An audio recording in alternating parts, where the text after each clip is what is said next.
बिस्मिल्लाहिर्रहमानिर्रहीम। अस्सलाम वालेकुम रहमतुल्लाहि व के साथ मैं इफ्तिखार काज़मी और चौधरी परवेज़ का इमरान खान से नया फड्डा पड़ गया है।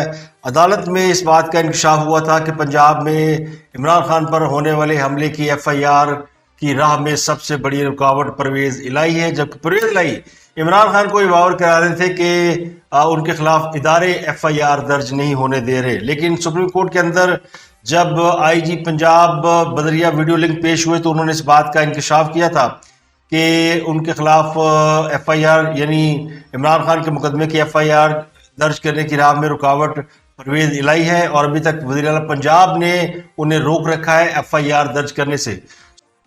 सुप्रीम कोर्ट में इस केस की समाअत हुई तो अदालत ने IG को हुक्म दिया कि 24 घंटे में इसकी FIR दर्ज करें और अगर आपने FIR दर्ज ना की तो हम सो मोटो एक्शन लेंगे।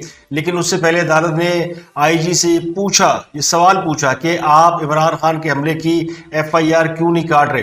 तो उन्होंने इसकी जो वजूहात बताई उसमें चौधरी परवेज़ का जिक्र किया, जिसके बाद चौधरी परवेज़ पज्जे पज्जे गए इमरान खान को। कुछ देर कबल उनकी मुलाकात हुई है इमरान खान से और उन्होंने अपने इस मामले की वजाहतें पेश करने की कोशिश की है और ये कहा कि IG ने गलत बयानी की है। मैंने किसी को मुकदमा दर्ज करने से नहीं रोका हुआ, मुकदमा दर्ज न करने की वजूहात कुछ और है। मेरे हवाले से कुछ खबरें ज़ेर गर्दिश हैं कि मैंने ही हुक्म दिया कि परचा दर्ज ना हो, लेकिन मेरा जो मौक़िफ़ है वो सिर्फ ये है कि FIR में उन लोगों के नाम लिखवाए जाए जो वाकई इस कत्ल में मुलव्वस है। तो Parvez Elahi DGC major general Faisal Naseer का नाम उस FIR में नहीं चाहते और इसी बात पर तनाज़ा था। लेकिन इमरान खान दो हाथ आगे निकले हैं। बात ये खत्म नहीं कि वो मेजर जनरल फैसल नसीर का नाम ले रहे हैं अपने ऊपर होने वाले कातलाना हमले के हवाले से। उन्होंने पाक फौज के 2 और जर्नलों का नाम दे दिया है और उनको भी उनके हवाले से भी ये बयान दे दिया कि वो उनके बयानिए की नफ़ी कर रहे हैं और अपना कोई नया बयानिया बनाने की कोशिश कर रहे हैं। तो ख़त लिखा है साबिक़ वज़ीर-ए-आज़म इमरान खान ने सदर मुमलिकत आरिफ अलवी को। ये ख़त उन्होंने कल लिखा और उस ख़त में जो बहुत सी चीज़ें लिखी हैं उसमें 2-3 मोटे मोटे पॉइंट हैं, जिनमें सबसे अहम पॉइंट तो ये है कि एक तो उन्होंने इमरान खान ने ये कहा है कि उनकी जो गुफ्तगू रिकॉर्ड हुई बहैसियत वज़ीर-ए-आज़म, जिसमें आर्मी चीफ और DG ISI से उनकी गुफ्तगू कुछ नकात थे, किसने रिकॉर्ड किए और ये आपकी बहैसियत मुसल्लह फ़ौज के सुप्रीम कमांडर आपको कौमी सलामती से जुड़े मामला का नोटिस लेना चाहिए। तो ये मामला भी यानी वज़ीर की गुफ्तगू का लीक होना ये भी सिक्योरिटी ब्रीच है। तो इसमें आप ज़िम्मेदारों के खिलाफ तहक़ीक़ात करें और ये पता करें किस एजेंसी का काम है। इमरान खान ने खत में लिखा है कि बतौर वज़ीर-ए-आज़म मेरे आर्मी चीफ और DG ISI के माबैन गुफ्तगू मीडिया को जारी करके ऑफिशियल सीक्रेट एक्ट की धज्जियाँ उड़ाई गई हैं। तो ये कौमी सलामती का मसला है, इसका नोटिस ले। लेकिन दूसरा जो जिसमें उन्होंने जिक्र किया साइफर का, तो उन्होंने कहा मेरी वज़ारत उज़्मा के दौरान साइफर पर कौमी सलामती कमेटी का इजलास हुआ और जिसमें मेरे मौक़िफ़ की तायद की गई। इसके बाद एक और इजलास हुआ जो कि शहबाज शरीफ की ज़ेर सदारत हुआ, उसमें भी इस मेरे मौक़िफ़ की तायद की गई। लेकिन फिर DG ISPR major general Babar Iftikhar और DG ISI ये प्रेस कॉन्फ्रेंस करने आ गए। तो 2 अफसरान खुलेआम कौमी सलामती कमेटी के फैसलों को कैसे झुठला सकते हैं। इस प्रेस कॉन्फ्रेंस से जानबूझ के गलत बयानिए की तख्लीक की कोशिश की गई, जिसे ये संजीदा तरीन मामला है। तो उन्होंने कहा ये बड़ा अहम मामला है। 2 अहम तरीन सवालात पैदा होते हैं कि कैसे एजेंसी का सरबराह प्रेस कॉन्फ्रेंस कर सकता है, 2 अफसरान कैसे सियासी जमात के सरबराह को यानी इमरान खान को वो क्रिटिसाइज कर सकते हैं। तो उन्होंने कहा ये मामला जो है वो हदूद व क़यूद का है। ISPR की हदूद कार को दफाई उसके मामला पर मालूमात के इजरा तक महदूद करने की ज़रूरत है और बहैसियत सुप्रीम कमांडर आप अपने फ़राइज़ की अंजामदही करें। अब ये ख़त लिखने के पीछे वजह क्या है? 2-3 रोज़ कबल आरिफ अलवी साहब मिलने गए थे, शायद हफ्ते को गए थे या जुमे को गए थे इमरान खान से मिलने। उस मुलाकात में उन्होंने इमरान खान को मशवरा दिया था कि आप मुझे ख़त लिखें और उस ख़त में इन मामलात को जिन पर आपके तहफ़्फ़ुज़ात हैं वो उठाएं और मैं बहैसियत सदर पाकिस्तान उसके ऊपर कार्रवाई करता हूँ और फिर मैं देखता हूँ कि कौन हमें इस कार्रवाई से रोकता है और हुकूमत कैसे इसकी राह में रुकावट डालती है। फ़ौज मेरे अंडर है, मैं सुप्रीम कमांडर हूँ और मैं बहुत से अहम फैसले कर सकता हूँ और हमें अब निडर होकर फैसले करने चाहिए। तो ये ख़त उस तनाज़र में लिखा गया जिसमें उन्होंने मुसल्लह अफवाज के सुप्रीम कमांडर के सीएसए, डीजीआईएसपीआर को और डीजीआईएसआई को, ये दोनों को उनके सामने कटहरे में लाने की कोशिश की है कि यानी ये मेरे मुलजम है और इन्होंने ये कैसे प्रेस कॉन्फ्रेंस करने आए, उन्होंने मुझ पर तनकीद की और सदर साहब आप इनके खिलाफ कार्रवाई करें। तो ये उन्होंने एक नवा कट्टा खोल दिया। अब ये कट्टा कैसे बंधेगा और नहीं बंधेगा ये मुझे नहीं पता, लेकिन खान साहब जो है ना वो बिल्कुल इस वक्त हेड ऑन हुए हैं फौज के, और वो बेशक एक तरफ वो बयान देते हैं कि फौज के खिलाफ हम नहीं है, बात नहीं कर सकते और ना करनी चाहिए, हमारी फौज है, दूसरी तरफ वो फौजी क़यादत के खिलाफ कोई भी मौका हाथ से नहीं जाने देते। अब सुप्रीम कोर्ट के हुक्म पर जो एफआईआर दर्ज होनी है उसके हवाले से जो मेरी इतलात है वो ये है कि सुप्रीम कोर्ट ने ये नहीं कहा कि आप मुलजमान के नाम जो इमरान खान ने दिए वो दर्ज कर दें। उन्हें ये मशवरा दिया गया है कि आप चूँकि आईजी पंजाब है और आईजी पुलिस है, तो पुलिस के पास किसी भी वाक़े के, किसी भी वकूए की एफआईआर दर्ज करने का इस्तेकाक होता है और वो करना चाहिए। पहली फुर्सत में कार्य सरकार की मुद्दत में मुकदमा दर्ज होता है। यानी इन्वर्टेड कामा में कहता हूँ तो मतलब इसका ये कि उन्होंने कहा कि आप अपनी कार्रवाई तो करें, कार्य सरकार में अपना मुकदमा दर्ज करें, ताकि कल को जो जाए वकूआ है, या अब तक 4 दिन हो चुके हैं और जाए वकूआ से बहुत सी शहादतें गायब हो चुकी होंगी, तो उनका कौन जिम्मेदार है। तो इसलिए ये सब कुछ करना बड़ा ज़रूरी है। और तो आप यानी पुलिस ने तहकीकात नहीं की तो मुमकिन है जाए वकूआ से शवाहद मिटा दिए गए हों, इस तरह केस के सबूत मुतनाज़ा और बाद में अदालत में नाकाबिले कबूल होंगे। तो ये उन्होंने 3 नवंबर को जो वज़ीराबाद में इमरान खान पर अटैक हुआ था, मुबैना अटैक, जिसके बारे में बहुत सारे क्वेश्चन मार्क है, उनके हवाले से उन्होंने डायरेक्टिव जारी किया और पुलिस को कहा है कि वो एफआईआर दर्ज करें। तो अब पुलिस उसके ऊपर एफआईआर दर्ज करती है नहीं करती ये तो एक अलग मसला, लेकिन इससे पहले ही वफाक ने भी एक खत लिख दिया था। वफाक ने भी खत लिखा पंजाब हुकूमत को और ये कहा कि आप एफआईआर दर्ज क्यों नहीं करते, और एफआईआर ना दर्ज करने से बहुत सारे प्रॉब्लम क्रिएट होंगे और वो तमाम शवाहद जो है वो मिटाए जा सकते हैं, तो आपको तो एफआईआर दर्ज करनी चाहिए। लेकिन पंजाब हुकूमत ने अभी तक एफआईआर दर्ज नहीं की। तो वफाक ने वजारत दाखिला के जरिए पंजाब हुकूमत पर जोर दिया कि इमरान खान पर होने वाले हमले की एफआईआर क्या सराइयों या अंदाजों पर मबनी इल्ज़ामात की बजाय वाक़ई के हक़ाइक़ को मद्देनज़र रख कर दर्ज की जाए। तो वफाक ने भी इंसिस्ट किया कि आप एफआईआर दर्ज करें ऑन रियलिटी बेसिस, और अब चीफ जस्टिस पाकिस्तान ने भी कह दिया कि एफआईआर दर्ज करें। तो पंजाब पुलिस की अब जिम्मेदारी को एफआईआर दर्ज करे, लेकिन इसमें क्या वो उनके नाम लिखेंगे या उनके नाम दर्ज करेंगे जो कि बकौल खान साहब उनके मुलजम हैं। वज़ीर-ए-आज़म शहबाज शरीफ, वज़ीर दाखिला राना सनाउल्लाह और पाक फौज के आला अफसर मेजर जनरल फैसल सुल्तान जो कि डीजीसी हैं, उनके हवाले से क्या उनके बाई नेम एफआईआर होती है या नहीं होती। इसी केस के दौरान एक और अहम काम हुआ। आज़म स्वाति पहुंच गए चीफ जस्टिस से मुलाकात के लिए। उनका केस नहीं था सुप्रीम कोर्ट में, लेकिन वो पहुंच गए और फिर सुप्रीम कोर्ट के बाहर हंगामा बरपा हुआ। पुलिस ने आज़म स्वाति को चीफ जस्टिस के साथ मुलाकात करने से रोकने की कोशिश की। वहाँ पे शोर शराबा हुआ। चीफ जस्टिस को जब इल्म हुआ कि आज़म स्वाति उनसे मिलना चाहते हैं और चूँकि उनका एक बड़ा संगीन किस्म का मामला है, तो उन्होंने बुला लिया, रोस्टर पर बुला लिया, और फिर आज़म स्वाति साहब ने रोस्टर पर पहुंचकर रोना धोना शुरू कर दिया और उन्होंने कहा जनाब कि मेरे साथ बड़ी ज़्यादती हुई है। चीफ जस्टिस ने उनसे कहा कि हमें इल्म है कि आपके साथ जो कुछ हुआ वो बहुत दर्दनाक है, उसमें बड़ा अफसोस है, लेकिन आपका जो मामला है वो HR सेल वो देख रहा है, यानी ह्यूमन राइट का जो सेल है वो देख रहा है, और अदालत इस मामले में मोहतात है, कानून के मुताबिक इसको देखेंगे। लेकिन चीफ जस्टिस ने कहा कि आप तो वहाँ पे कोयटा में जब आप गए थे तो वहाँ आप सुप्रीम कोर्ट की रेस्ट हाउस में नहीं ठहरे, हमने सारा रिकॉर्ड मंगा के चेक कर लिया, आपने एलिगेशन लगाया। तो उस पर आज़म स्वाति थोड़ा हड़बड़ाए, फिर कहा नहीं वो मैं फेडरल लॉजेस में ठहरा था।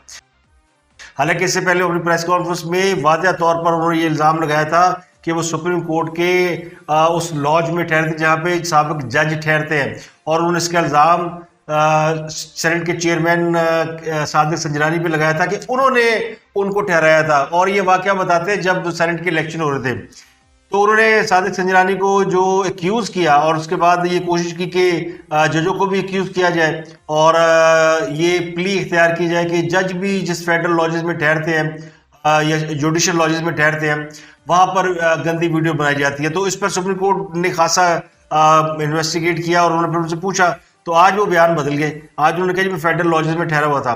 तो आजम स्वाति ने सवाल किया कि अगर आप कहें तो मैं वो वीडियो आपको दिखा सकता हूँ। चीफ जस्टिस ने कहा कि हमें जरूरत नहीं वीडियो देखने की, ना आप हमें दिखाएं, हम हुक्म देते हैं सोशल मीडिया पे जहाँ जहाँ भी आपकी वीडियो है वहां से हटा देंगे। लेकिन आजम स्वाति ने कहा कि हो सकता है कि जो वीडियो हटाई जाए वो वीडियो ना हो जो मुझे भेजी गई है। तो आज वो एक नई पोजीशन इख्तियार कर रहे हैं, जो मैंने आपको पिछले व्लॉग में कहा था कि हो सकता है वो दो वीडियो हो। एक वो वीडियो जिसमें हम देख चुके हैं और हम बार बार कह रहे हैं वो जाली है, वो फेक है, वो डीप फेक तरीके से बनाई गई है। और एक वीडियो वो कहते हैं जी कि मेरे पास है, जो कि हो सकता है उनके नज़दीक वो रियल वीडियो है और वो वीडियो सोशल मीडिया पर नहीं है। तो वो वीडियो उन्होंने जज साहब को दिखाने की पेशकश की, लेकिन जज साहब ने कहा जी हमने इसको नहीं देखना। उन्होंने कहा जी अरशद शरीफ का एक वालदा ने भी खत लिखा हुआ है और उनके भी एक दरख्वास्त आई हुई है और उनको भी उन पर भी HR सेल जो है तहकीकात कर रहे हैं। तो जैसे ही यानी परफेक्ट फाइंडिंग कमीशन की जो रिपोर्ट आएगी तो उसमें देखेंगे। तहकीकाती कमीशन के लिए एक वफद गया हुआ है, तहकीकात के लिए एक कमीशन गया हुआ है कीनिया, और उससे रिपोर्ट मंगवा रहे हैं। सुप्रीम कोर्ट खुद तहकीकात नहीं कर सकती, कोई आ जाएगी डिटेल तो फिर हम उसके ऊपर बात कर लेंगे। तो सुप्रीम कोर्ट ने ये दो केसेस को यानी टेकअप कर लिया और इमरान खान साहब की FIR वाला केस, 3 केसेस सुप्रीम कोर्ट ने आज टेकअप कर लिया। लेकिन जो असल मामला था वो वज़ीर-ए-आज़म शहबाज शरीफ की जानिब से इमरान खान साहब के केस के ऊपर जुडिशल कमीशन बनाने की, फुल कोर्ट कमीशन बनाने की जो दरख्वास्त की गई थी, उसके ऊपर अदालत ने आज कोई रिमार्क्स नहीं दिए। अदालत ने उस पर कोई बिल्कुल गुफ्तगू नहीं की। तो इस पर ये इल्म नहीं हो सका कि क्या अदालत ने हुकूमत की ख्वाहिश पर जुडिशल कमीशन बनाने का फैसला किया या नहीं।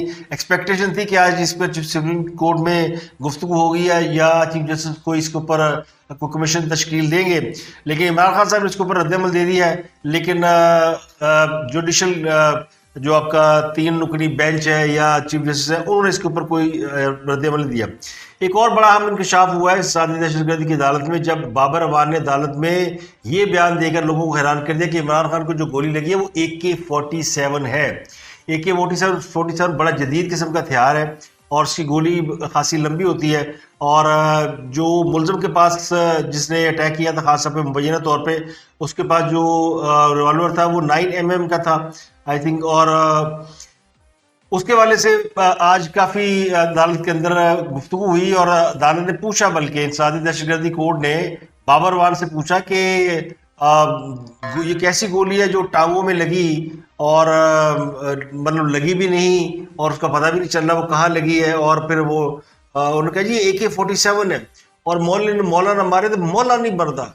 और हाँ साहब को तो यानी ना ये बात किसी डॉक्टर ने कही, ना किसी मेडिकल रिपोर्ट में आई, लेकिन कोर्ट के अंदर आज बाबर अवान साहब ने इसका नई शुद्धनी छोड़ दी। तो ये तहरीक इंसाफ वाले, तहरीक इंसाफ के लोग जो ना वो एग्रेसिव खेल रहे हैं और बदकिस्मती से दूसरी तरफ जिनके साथ वो खेल रहे हैं वो डिफेंसिव हुए हैं। अदालत ने नहीं पूछा कि भाई आपने ये AK-47 का जिक्र कर दिया है कि खान साहब को गोली लगी है, खान साहब को तो 4 शेरे लगे हैं और वो भी लगे कि नहीं पता नहीं कि नहीं लगे, वो किसकी टांगे हैं। मैं तो उसे मुबैना टांगे कहता हूँ कि वो किसी की टांगे उन्होंने एक्सरे खींच के दे दिया कि जनाब ये 4 पार्टिकल लगे हुए हैं। ना AK-47 के ब्रेक होती है, यानी ना उसके शरे होते हैं, पूरी गोली होती है, पूरी बुलेट होती है, 9mm में पूरी बुलेट होती है। कारतूस के शरे हो सकते हैं तो रिपीटर का हो सकता है शरा, किसी और बंदूक का हो सकता है, दुनाली का हो सकता है, इनके शरे हो सकते हैं। लेकिन ये जो खास साहब को लगी है गोली AK-47 की और वो भी उसने ना हड्डी तोड़ी, ना वो क्रॉस हुई, वो छू के गुजरी, पार्टिकल नजर आ गए। तो गोली थी या कोई छोटा मोटा कोई बम था? तो ये अगर ये कह देते कि दस्ती बम फट गया जी वहां पे और उसके पार्टिकल लगे तो लोग मान लेते, तो वो झूठ के पाँव नहीं होते ना। तो इसलिए हर रोज एक नया झूठ बोला जा रहा है, हर रोज एक नया झूठ बोला जा रहा है। और कोई अदालत ये नहीं कह रही कि जनाब इमरान खान साहब के लिए आप आ गए हैं, यानी तौहीन अदालत केस में इमरान खान साहब के लिए जब अदालत से ये कहा गया जी उन पर हमला हुआ, वो जख्मी है, वो बयान नहीं दे सकते, वो तकरीर कर सकते हैं 1.5 घंटे की, बयान नहीं दे सकते। अदालत ने बयान मांगा हुआ था कि खान साहब तहरीरी तौर पर लिख के दें, लेकिन वो वकील आके डेट ले गया 1 हफ्ते की, और अदालत पूछ रही FIR दर्ज हुई कि नहीं हुई, और एक सुप्रीम कोर्ट में भी नहीं पूछा, और सारी दहशतगर्दी की अदालत ने भी नहीं पूछा कि भाई कौन सी रिपोर्ट है, कौन सी मेडिकल लीगल रिपोर्ट है आपके पास जो कोई अदालत में जमा कराए ना, अदालत में जमा करें कि हाँ सबको क्या हुआ है, और उनकी ब्लड की रिपोर्ट चेक करें और उनका ब्लड मैच कराएं कि जो उनके कपड़ों को खून लगा हुआ था वो उनका खून था या किसी मुर्गी का, किसी कट्टे का, किसी बच्चे का खून था। अंडे कट्टे मुर्गी बच्चे इसी काम तो नहीं आ रहे थे। और जितना खून फैसल जवेद को लगा हुआ था वो तो लग रहा था कि जैसे किसी मुर्गी को ज़िबा किया हुआ और शारक से खून निकला हुआ है, जबकि उनके गाल पे मामूली सा निशान था। तो मेरा मौक़िफ़ तो ये कि खान साहब को चोट लगी है, जो उनकी टांग के ऊपर खून थोड़ा बहुत नजर आ रहा है, वो चोट हो सकता है वो जब तेजी से नीचे बैठे हैं तो उनका घुटना लोहे की रेलिंग से टकरा गया हो, और इसी तरह फैसल जवेद को भी टकराया। चूंकि जब बम धमाका होता है या फायरिंग होती है तो लोग बहुत ही पैनिक हो जाते हैं, और फिर उसी कंडीशन में वो नीचे गिरे हैं या नीचे झुके हैं तो ये उनको लग गए या लोहे के टुकड़े लग गए हैं, वो लग गए। लेकिन इसको खास अब 4 गोलियां बना रहे हैं, बाबर वन AK-47 कहता है और पंजाब की वज़ीर सेहत कहती है 2 गोलियां लगी हैं। यानी ये कुछ समझ में नहीं आ रहा कि ये गोलियां अंदर जाके गायब हो गई हैं, ये कोई डिस्प्रिन की गोलियां थी, कोई एस्प्रिन की गोलियां थी।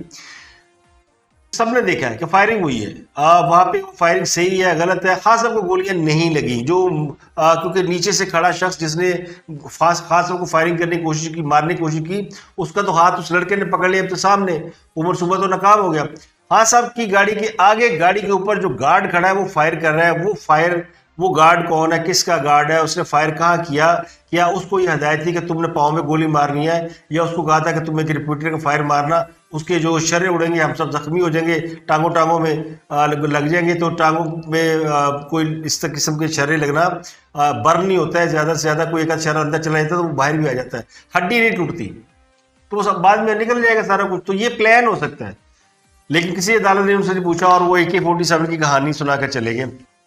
तो परवेज इलाही की इमरान खान से मुलाकात के बाद चौधरी मोनस इलाही ने एक ट्वीट किया है, और उन्होंने भी वो पोजीशन ली है जो मैं आपको बता चुका हूँ परवेज इलाही वाली, जिसमें IG पंजाब फैसल शाहकार ने जो अदालत में बयान दिया कि परवेज इलाही साहब ने उन्हें FIR काटने से रोका है। तो मोनस इलाही ने ट्वीट किया कि नामालूम अफराद ने रोका है, उन्होंने ये मामला डाल दिया नामालूम अफराद पे, यानी एजेंसियों के ऊपर डाल दिया है, और उनके वाले साहब भी ये कह रहे थे। तो परवेज इलाही साहब से जो मैंने आपको बताया कि इमरान खान से बड़े नाराज है, फटा हो गया उनका आपस में, और परवेज इलाही साहब अपनी सफाइयाँ देते फिर रहे हैं। तो लेकिन FIR अभी तक नहीं हुई, अदालत के हुक्म के बावजूद अभी तक FIR क्यों नहीं हुई, ये बड़ी मिस्ट्री है। और मोनस इलाही का भी जो यूटर्न क्या है कि वो भी इस बात के ऊपर यानी अपने वालिद के मौक़िफ़ की हिमायत कर रहे हैं और बताने की कोशिश कर रहे हैं कि इसमें जो असल मामला है वो उन लोगों का है जो कि FIR दर्ज नहीं होने देते। पंजाब हुकूमत ने किसी को FIR दर्ज करने से नहीं रोका, ये उनका मौक़िफ़ है। जबकि पंजाब हुकूमत ने रमज़ान शुगर मिल को 10 नवंबर से चीनी की पैदावार शुरू करने से रोक दिया है, और पंजाब हुकूमत का मौक़िफ़ ये कि अभी हुकूमत ने चीनी की पैदावार शुरू करने का ऐलान नहीं किया, कोई तारीख नहीं दी, तो और चीनी की जो स्पोर्ट प्राइस है उसका भी अनाउंस नहीं किया, और उससे पहले ही जो है रमज़ान शुगर मिल जो है वो चीनी की पैदावार शुरू कर रही है।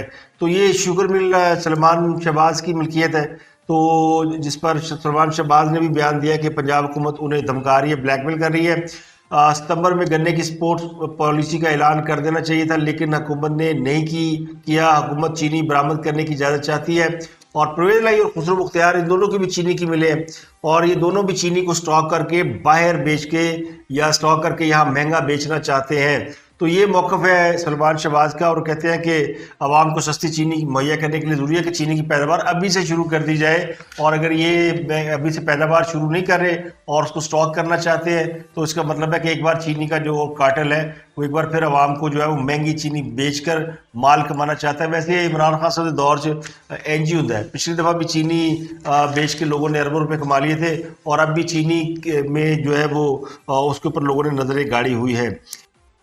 तो फाइनली ये जी कि 2 जर्नैलों के मज़ीद नाम दे दिए हैं, और अब देखना है कि पंजाब हुकूमत क्या सुप्रीम कोर्ट के अहकामात के बाद FIR दर्ज कराने में कामयाब होती है या नहीं होती। और परवेज इलाही साहब जो है वो फंस गए हैं दोनों तरफ से, अगर वो पाक फौज के अफसर के खिलाफ FIR दर्ज करते हैं तो फिर उनकी नाराजगी मोल लेनी पड़ेगी, और अगर वो दर्ज नहीं करते तो इमरान खान साहब की नाराजगी है। तो इसलिए कहते हैं कि अब आया ऊंट पहाड़ के नीचे। उन परवेज साहब के पास एक ही हल है, और वो फैसल शाहकार की मिन्नतें करें कि वो कार्य सरकार में नामालूम अफराद के खिलाफ मुकदमा दर्ज करें, क्योंकि परवेज के बेटे मुनस सलई ने कह दिया कि नामालूम अफराद ने हमें रोका हुआ है। तो अगर मालूम अफराद के हवाले से FIR दर्ज करनी है तो फिर नाम तो इमरान खान साहब ले चुके हैं, और इमरान खान साहब नाम लेते जा रहे हैं। इमरान खान साहब ने तय किया हुआ है कि उन्होंने इस मुल्क के अंदर फटा करना है और कोई बड़ी लड़ाई करनी है, बड़ा तसादुम करना है, और उसकी जो साजिश के ताने बाने इस बार ईवान सदर में बुने जा रहे हैं, और सदर साहब जो है वो लीड करेंगे। इमरान खान साहब जो अपने किला बंद होकर लाहौर में बैठे हुए हैं, और ये अब मोहल्लाती साजिशें अपनी यानी अरूज पर पहुंचने वाली है। एक तरफ अवाम सड़कों पर होंगे, दूसरी तरफ जिनके पास थोड़ा बहुत इख्तियार है वो उसको बुरोकार लाकर इस सारे मामले को मुतनाज़ा करने की कोशिश करेंगे, जिसका ताल्लुक आर्मी चीफ की तैनाती से है। तो गल बिचू कोई नहीं, ना नवा इलेक्शन, ना हकीकी आज़ादी, ना कोई और झगड़ा। ये सारा झगड़ा है कि मेरी मर्जी का आर्मी चीफ लाएं, वो मेरी मर्जी का इलेक्शन कराएं और मेरी मर्जी के मुताबिक मुझे हुकूमत दें, और बाकी सारे जाओ चुल्हे गलियां हो जाए सुनिया मिर्जा यार फिरे। इमरान खान इस मुल्क में अकेले हुक्मरान बनना चाहते हैं। वो अपने आप को मीरुल मोमिनीन कहे, वो अपने आप को सदर कहे। ये जो 8 नौ सीटों पर उन्होंने इलेक्शन लड़ा ना, वो कहते फिर रहे हैं कि मैं सदारती इलेक्शन करा लें, मैं जीत जाऊंगा क्योंकि मैं तो हर जगह से जीत सकता हूँ। तो ये उन्होंने एक रेसल कर ली है, और अब अगर उनकी बात नहीं मानी जाएगी तो फिर वो सड़कों पर तमाशा करेंगे, हंगामा करेंगे, और फिर अल्लाह ना करे कि इस मामले में फिर किसी और कुव्वत को मुदाखलत करना पड़े, क्योंकि हुकूमत सत्तू पी के बैठी हुई है। हुकूमत ने अभी तक कोई ऐसा एक्शन नहीं किया जिससे नजर आए कि वो जिस तरह इमरान खान साहब ने उनको धोबी पटके मारे थे ना, उसका कोई एक अशीर भी अभी तक मौजूदा हुकूमत ने नहीं किया। और एक थप्पड़ मारते हैं खान साहब तो दूसरा गाल ही आगे कर देते हैं, धमकियां और तड़ियां बहुत ला रहे हैं, असी फड़ लांगे, कभी ना मंजूरी दे रही है, मुकदमा दर्ज कर लो, वो पकड़ लो, FIA को कह दिया पकड़ लो सबको। लेकिन अभी तक इमरान खान साहब आज़ाद घूम रहे हैं, ना सिर्फ आज़ाद घूम रहे हैं बल्कि उन्होंने एक नए हमले की तैयारी भी शुरू कर दी है। तो अब तक के लिए इतना ही, आपसे मुलाकात होती है अगले व्लॉग में। अपना गिरदुनवा के लोगों का बहुत ख्याल रखिए।